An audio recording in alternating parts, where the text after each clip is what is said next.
Bismillahirrahmanirrahim. Assalamualaikum warahmatullahi wabarakatuh. Kami paparkan proposal ajuan untuk dana padanan 2024 dengan judul Pemanfaatan Bonggol Jagung, Upaya Peningkatan Pendapatan Masyarakat Desa Ledok Dawan, Kecamatan Geyer, Kabupaten Grobogan. Dengan tim pengusul adalah Profesor Dr. Insinyur Endang Siti Rahayu dari Fakultas Pertanian, kemudian Dr. Juminah MSI Akuntansi dari FEB, Fakultas Ekonomi dan Bisnis, kemudian Dr. Edi Supriyono dari Fakultas Ekonomi dan Bisnis. Nah, perumusan masalah yang diangkat dalam proposal ini adalah bahwa kurangnya pengetahuan tentang potensi dari bonggol jagung, kemudian kesulitan dalam pengolahan bonggol jagung yang dapat menghasilkan nilai jual yang tinggi. Kemudian kurangnya akses ke pasar yang menguntungkan. Maka dalam proposal ini inovasi yang diusulkan adalah program pelatihan dan pendidikan kepada petani dan masyarakat setempat tentang potensi bonggol jagung. Yang kedua yaitu penggunaan alat-alat modern, yaitu mesin pengolahan dan pengeringan untuk membantu pembuatan kerajinan dari bonggol jagung yang pada gilirannya nanti akan menghasilkan produk berkualitas tinggi dan memiliki nilai jual. Kemudian praktek pertanian berkelanjutan dengan memanfaatkan bonggol jagung sebagai media budidaya jamur. Kemudian pelatihan penggunaan media sosial dan pemasaran online untuk mempromosikan produk-produk bonggol jagung kepada pelanggan potensial yang dapat membantu mencari pasar yang lebih luas dalam mendapatkan pelanggan secara langsung.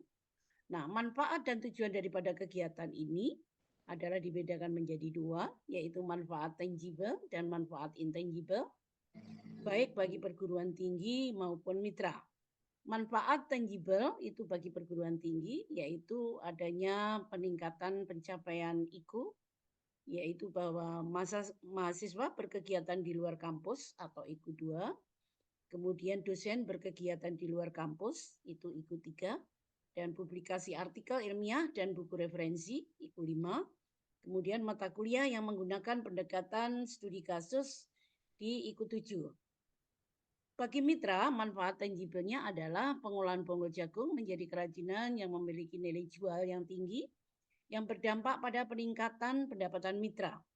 Kemudian penerapan pertanian berkelanjutan dengan memanfaatkan bonggol jagung sebagai budidaya jamur, kemudian membantu akses pemasaran secara luas melalui pemasaran online dari hasil pengolahan limbah jagung berupa bonggol atau tongkol.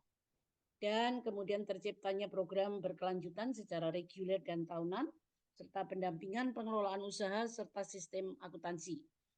Manfaat intangible-nya itu adalah bagi perguruan tinggi, yaitu memberikan pengalaman bagi mahasiswa dan dosen, kemudian jaringan mitra binaan, dan yang ketiga adalah implementasi kepakaran sesuai bidang keilmuan. Bagi mitra adalah hak cipta, teknologi tepat guna, kemudian peningkatan keterampilan dan pemahaman pengelolaan potensi desa, perluasan kerjasama dan peluang pemasaran, dan memperluas wawasan pengembangan kualitas dan kuantitas produksi dan penjualan berbasis digital. Nah, rekam jejak daripada pengusul ini adalah bisa kita sajikan 2019, yaitu Integrated Farming System, Development Based on Local Potential to Improve Food Security and Increase the Farmers' Income.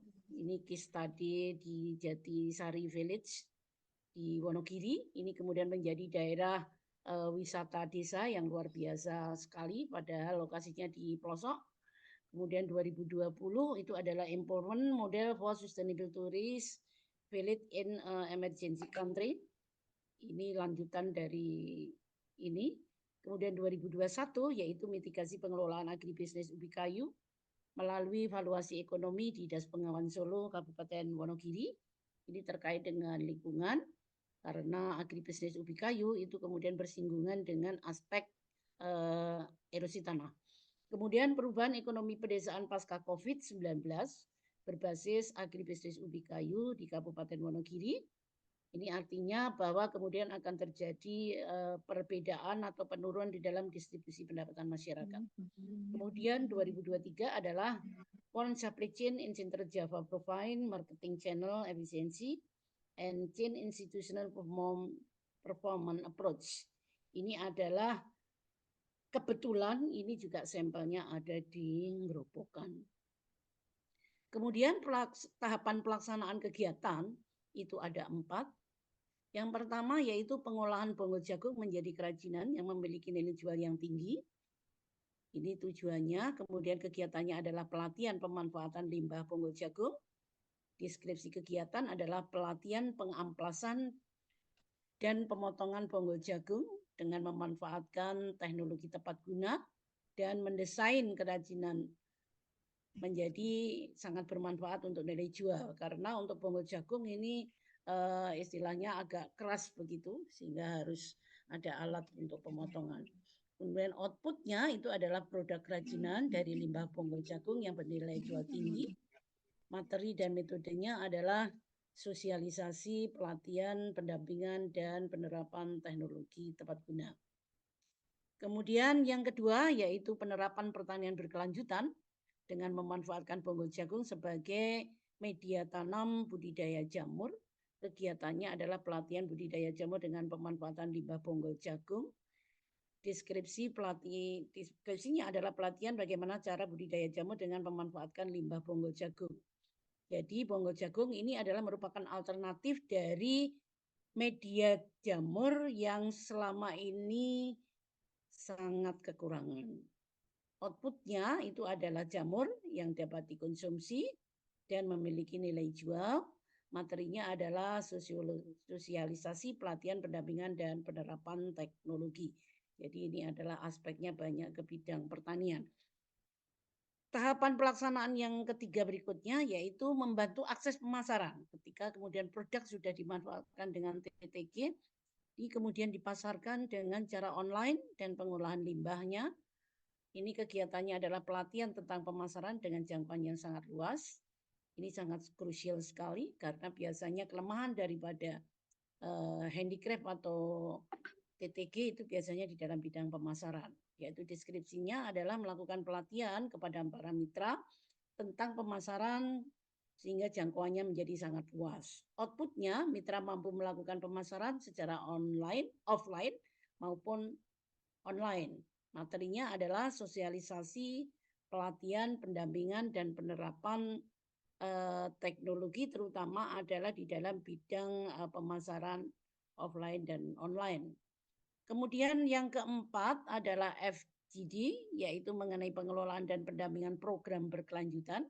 Jadi bagaimana supaya kegiatan ini nanti adalah bisa dilanjutkan oleh masyarakat, yaitu dengan melakukan FGD untuk perancangan program reguler dan pendampingan pemasaran, manajemen, pengelolaan, dan sistem akuntansi. Deskripsinya adalah menciptakan program berkelanjutan sebagai upaya pemberdayaan desa dalam mengelola potensi ekonomi kreatif dan pertanian berkelanjutan dengan sosialisasi pelatihan dan pendampingan pengelolaan usaha serta sistem akuntansi. Outputnya adalah nanti monitoring dan evaluasi agar tercipta pemberdayaan berkelanjutan. Materi dan metodenya adalah sosialisasi, pelatihan, pendampingan, penerapan teknologi, dan keberlanjutan. Nah, anggaran yang direncanakan di dalam kegiatan ini adalah ini rinciannya, kemudian sumbernya itu adalah ada dana padanan kurang lebih 300 juta, kemudian dari mitra itu berupa tunai dan natura, kemudian dari perguruan tinggi adalah 33.750 sehingga total adalah 633.750.000 rupiah. Kemudian luaran kegiatan yang diharapkan dari kegiatan ini adalah terciptanya produk kerajinan dari limbah bonggol jagung dengan variasi mungkin 5 produk souvenir. Kemudian budidaya jamur dari bonggol jagung, yaitu untuk jamur konsumsi, apakah nanti misalnya jamur tiram dan sebagainya. Kemudian TTG atau pengamplasan untuk bongkel jagung, kemudian pemotongan, pengeboran, dan pengeringan. Ini sebagai alat untuk pembuatan souvenir tadi. Ini target luarannya mungkin ada 4 jenis. Kemudian mahasiswa bisa terlibat dalam menjalankan program MBKM, kurang lebih 20 mahasiswa S1, dan kemudian ada HAGI, itu ada 1 hak cipta, kemudian publikasi artikel ilmiah, 1 artikel, dan buku referensi, yaitu 1 buku. Ini bentuk-bentuk produk yang nanti kemudian akan bisa kita kembangkan dari limbah bonggol jagung yang selama ini biasanya tidak dimanfaatkan. Ini kemudian bisa berupa souvenir. Ini kemudian ini untuk budidaya jamur dengan menggunakan media bonggol jagung, dan ini adalah pelatihan-pelatihan yang biasa sudah kita lakukan bersama dengan tim. Kemudian bentuk-bentuk TTG yang diterapkan tadi sebagai alat-alat itu adalah alat pengamplas bonggol jagungnya, kemudian pemotong bonggol jagung. Ini karena biasanya bonggol jagung itu agak keras. Ini sehingga memang harus alat pemotong. Kalau alat pemotong biasa mungkin sangat tidak membantu. Kemudian TTG pengebor bonggol jagung, dan kemudian pengering. Karena ketika kemudian bonggol jagung itu tidak dalam kondisi kering, itu untuk bahan souvenir itu nanti adalah kurang bagus, sehingga perlu adanya TTG pengering bonggol jagung. Oke, saya rasa itu yang mungkin bisa saya sampaikan. Kurang lebihnya mohon maaf. Terima kasih. Assalamualaikum warahmatullahi wabarakatuh.